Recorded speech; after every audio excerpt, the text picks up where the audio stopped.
You mean to tell me this island Mayotte, which is off of mainland Africa, is an extension of France, was hit with the worst cyclone it's seen in nearly a century, causing devastation and massive losses, and the only thing Macron brought with him was his voice box? Bon, alors pourquoi vous me faites dire ça? Donc, moi je vous dis, tout le monde se bat. Vous avez vécu quelque chose de terrible. Tout le monde se bat, quelle que soit la couleur de peau. Et n'opposez pas les gens. N'opposez pas les gens. Si vous opposez les gens, on est foutus. Parce que vous êtes contents d'être en France. Parce que si c'était pas la France, je peux vous dire, vous seriez 10 000 fois plus dans la mer. Il n'y a pas un endroit de l'océan Indien où on aide autant les gens. C'est la réalité. Et donc, on ne peut pas vouloir être un département français et dire que ça ne marche pas dès que la France est en solidarité. Quel est l'autre territoire de cette région comme ailleurs qui livre de l'eau, du fret, des soignants comme on le fait ici? Alors il faut que tout le monde se respecte. Mais bon sang, on tiendra jusqu'au bout si on est une équipe. Et donc vous avez un choix simple. Vous êtes une équipe ou vous vous divisez. I'm telling you, if tone deaf was a sport, this man would be winning, because when the people asked from their government, France, for some help, this man thought they meant come give us a motivational speech, like some kind of a savior complex. And you know what? He could have at least brought with him, you know those nice shiny suitcases that are usually filled with cash?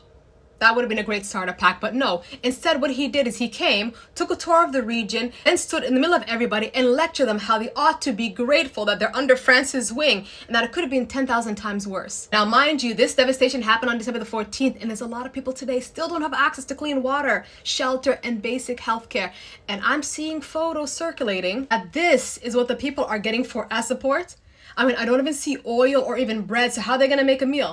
Can anybody remind me how much support France sent to that blue and yellow flag country? Well, after that, Emmanuel Macron took a trip to Djibouti, which houses the last French military base in Africa, which makes you kind of think, did he truly went to that side of the globe to check on Mayotte, or was he ensuring that the president of Djibouti doesn't get creative like those West African countries did by kicking out the French? Look at him coming and saying, we are a team, we're in this together. What? Oh, I promised you will come to France. I'll make you caregivers. I'll give you cleaning jobs. You are getting oil. You are getting cobalts. You are getting gold and diamonds in exchange to give someone a caregiver job that is going to give them 2,000 US dollars a month. If even that is given to them. Let me tell you, if there's one thing that I'm praying for so bad, is the liberation of West African countries, because clearly it's an awakening. 2024, nobody has seen the worst year of 2024 like France, because clearly Macron, he can't take it anymore. These Africans can't listen to him anymore. They cannot take in his fake promises anymore. Guys, don't mind my face. I am on a strong medication, so it's bound to do this, but like, let's watch. Guess who regrets democracy being brought to Africa?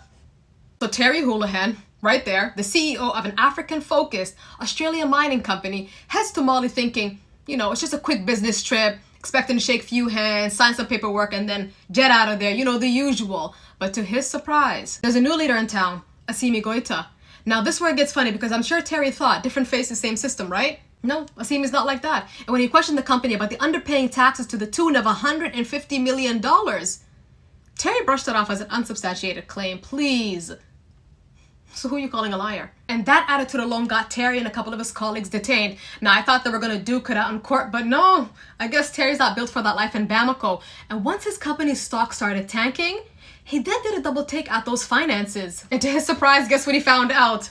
There was some filing errors and mismanagement of payments. So let me fast forward right now. His company now owes Mali $160 million. And I think already they paid upfront $80 million for his release. Back to the UK, I believe so. And the rest will follow soon. So I guess democracy isn't so fun when you start asking questions. Guess who thinks he caught the evil eye? Mark Bristo. Now, in my last video, I told you that there's a new leader running Mali, and that's Assimi Goïta. And he's not here to play about his country's precious gold. He's making sure every gold nugget is accounted for. And just last month, he made an example out of Terry Hulahan of Resolute Mining Company, sending out a loud, clear message that foreign mining companies better get their affairs in order. But guess who's next on that list? Mark Bristo. See, Mark Bristo is not just some rookie in the mining industry. He's been shaking hands for 3 decades till he got to the top of Barrick Gold Corporation, which is the second largest, or should I say biggest, mining company in the world. And he didn't get there by being nice or a pushover. Do you think Assimi cares about Mark's resume? No. So when his government went ahead and audited Barrick Corporation, they found a backlog of unpaid tax to the tune of a casual $500 million. Now, let me tell you something.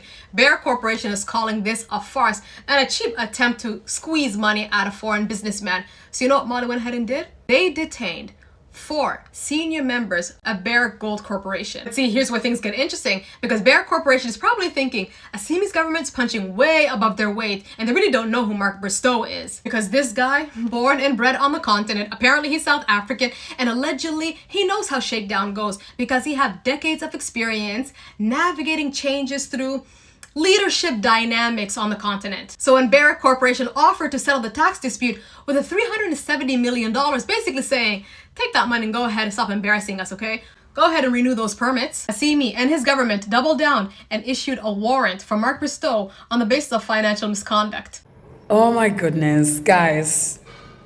As much as I'm shocked, I am happy than shocked that Central African countries and West African countries are literally getting the guts after centuries to literally kick out this man. Not only this man, because clearly he did not start the things that his forefathers did, but he has kept them going. Burkina Faso, Mali, Chad, Niger, they are literally telling the words, the baby, your time is up. Hello, Macron. Your time is up. Oh, we shall not listen to you no more. Yo, wow. I can't believe in 2024 I'm here. The colonialism that I studied about in my primary, I can't believe I'm seeing it ending. Jesus Christ, I was beaten even in school, guys. We get beaten in school to remember who colonized us. Their names, where they were born. In 2024, when I studied as a 10-year-old in 2005, in 2024 is when I am literally seeing the decolonization. No. This gets me emotional, guys. It gets me emotional. I have yet to see an African leader reject an invite, which means something bigger is going on. See, Nigeria's president Bola Ahmed Tinubu was recently invited to come to France by Emmanuel Macron, and I said to myself, what an interesting time to hold out such an invitation. And they're selling this whole visit as a partnership of mutual respect and shared values. Please, that's code for we want something, because let's face it, when your global south country drowning in external debt, not just Nigeria by the way, your country becomes foreign property. So what's really going on here? I mean, we know that Nigeria's currency is in free fall. We witnessed increase in tax on its people, the loss of certain subsidies, all that to combat Nigeria's debt. But history will tell you that ain't gonna cut it, especially who you borrow money from, which explains why President Tinubu recently had a chit-chat with IMF Director Kristalina about restructuring Nigeria's debt. Now let me tell you something, when you open up that chapter, that's an invitation for developed nations to come shop at your country. Which brings me to this, wasn't France just recently booted out of Mali, Nigeria, and Burkina Faso, compromising assets like that dreamy uranium France has been depending on since forever? Do you think France was gonna step away like that? No. So who is the next convenient partner that they can use to get close to those assets again? Nigeria. Now, obviously, you can make the argument, why not Algeria? It's a francophone nation. But I think France burned that bridge with its Western Sahara stance. Well, I think people should keep an eye on this, what's moving in, what's being lost, because this playbook is nothing new, and it never ends with a handshake. Oh, they are mad now. Now, it's no surprise we got a new Africa forming, and ever since Mali kicked the French out, they did a deep house cleaning, and guess what they found? They found an infestation of companies leeching off of Mali's treasure troves of gold. Now, listen, Mali is one of the top countries in Africa with gold deposits, and I'm not surprised about that, because that's Mansa Musa's home. But guess who's trying to be the new Mansa Musa in Mali? Terence Hulahan. See, Terence Hulahan is an Australian gold miner and a CEO of Resolute Mining Company. And on his visit to Mali, he was asked basic questions like, who are you? What are you doing here? Does your company pay taxes to Mali? All of these fair questions in which he was unable to answer very well, which resulted in him being detained, him and his colleagues, until they can figure out this whole alleged missing taxes of an estimate of $150 million that his company owes to Mali. Well, I hope this deep house cleaning continues on the continent, because it makes no sense how you could be the wealthiest continent in terms of natural resources, yet have the lowest GDP per capita in almost all of its nations when compared to other continents. And this should open up the discussion to pull back on foreign countries leading the African mining sector and start establishing state-owned large-scale operation so that bigger investment can go back to the people.